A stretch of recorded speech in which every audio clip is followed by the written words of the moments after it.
Let us discuss today about scope and excitement of physics.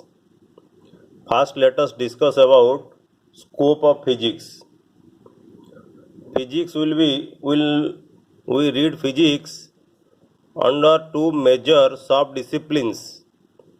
First one is your macroscopic, and the second one is your microscopic.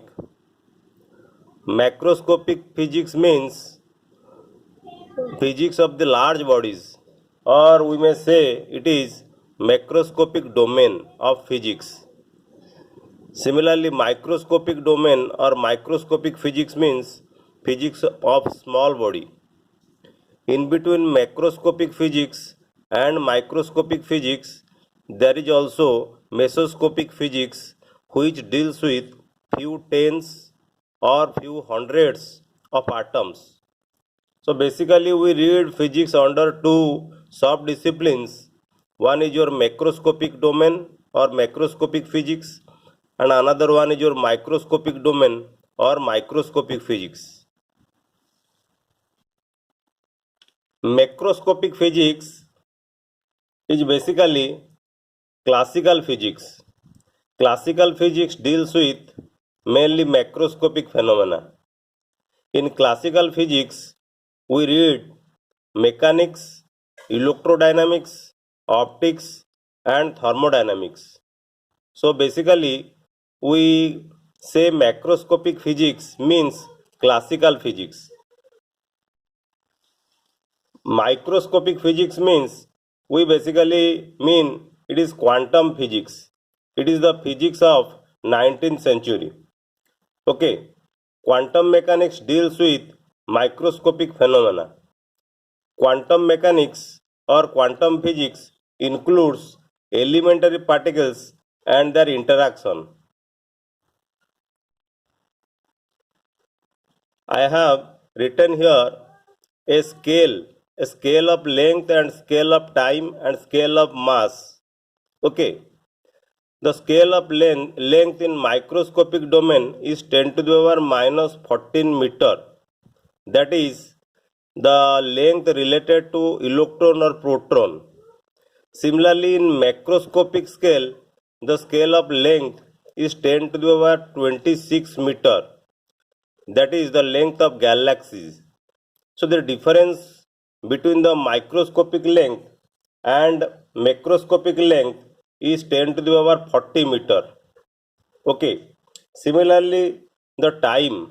If you consider time and if you divide the length by the speed of light, then the time scale for microscopic domain will be 10 to the power minus 22 second, and for macroscopic domain the time scale is 10 to the power 18 second. So the difference in time scale is 10 to the power 40 second. Similarly, for mass, the microscopic domain in microscopic domain, the mass range is 10 to the power minus 30 kg. That is the mass of the electron.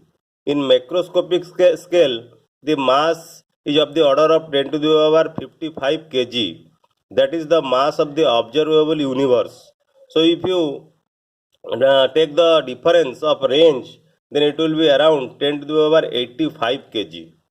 So in physics, we deal with length, objects having length of difference 10 to the power 40 meter and time 10 to the power 40 second and mass of the order of 10 to the power 85 kg. So now see the difference between microscopic world and macroscopic world, and we deal all the phenomena which occurs in our nature in between microscopic world and macroscopic world. So the scope of physics is very vast. Next, let us discuss about the excitement of physics. Physics is exciting in many ways. Number one, universality of its basic theories.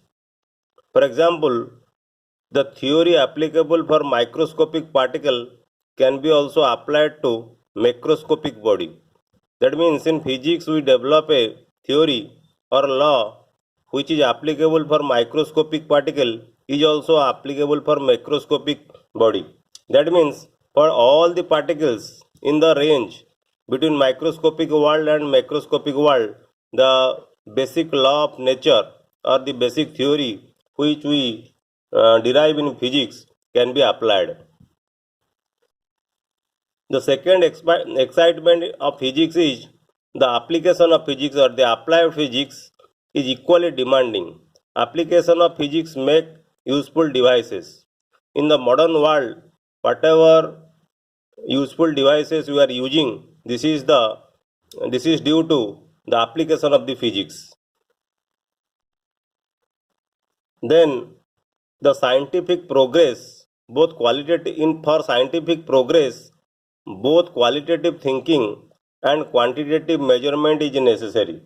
Okay, for scientific progress, we need both qualitative thinking and quantitative measurement. Only qualitative thinking will not progress the scientific world.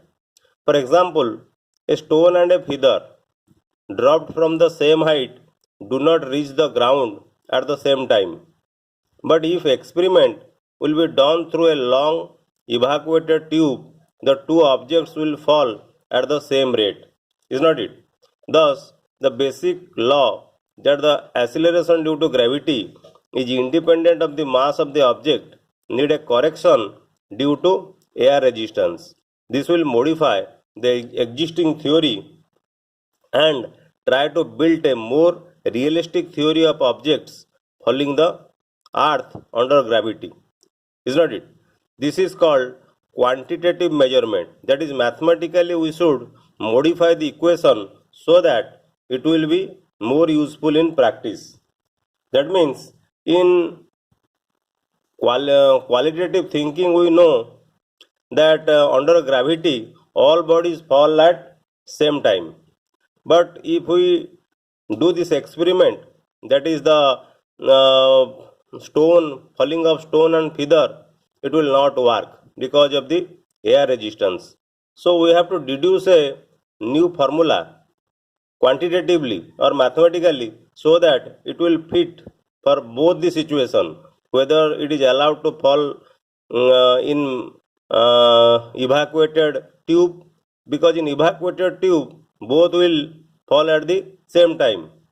Is not it? So we should develop a formula quantitatively for the experiment so that how acceleration due to gravity will work with air resistance and without air resistance. So these are the various excitement in physics. So here we have discussed what is the scope of physics and what are the various excitement of physics. Thank you.